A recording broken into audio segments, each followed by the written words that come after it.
กราบสวัสดีสบายด็อกทุกคนเด้อเจ้าบ่ฮู้เด้อเป็นไผก็บ่ฮู้เนาะโอเคเนาะวันนี้มื้อนี้เป็นการแสดงเพื่อความบันเทิงและความตลกเนาะเป็นการแสดงเพื่อความบันเทิงและความตลกของทุกคนให้ได้ชมนะครับทุกคนก็ผมเสียบไอ้การ์ดบ่ได้ก็ผมจะเล่นเกมแต่เสียบอันนี้บ่ได้มันเป็นอย่างกับฮู้ปักผมไม่รู้จะเสียบยังไงเดี๋ยวผมลองเสียบให้ทุกคนดูอีกครั้งนะครับมันเสียบบ่ได้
โอเคนะครับจบแล้วครับการแสดงครับถ้าใครชอบก็อย่าลืมกดไลค์นะครับอันนี้อุตส่าห์ลงทุนเลยครับท่านผู้ชม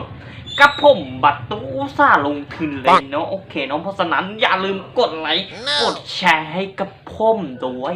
ดูนะกับผมโคตรล่อโอ้ยOh my goodness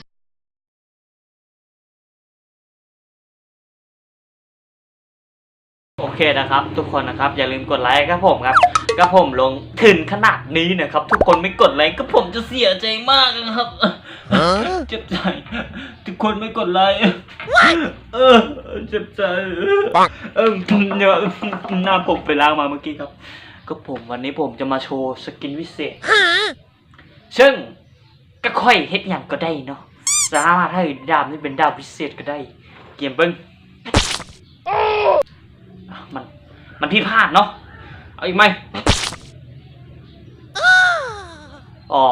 ระบบมันไม่ได้เติมบนเนาะมึงจะติดมันบ่ติดเห็นไหมงานนี้มีแลม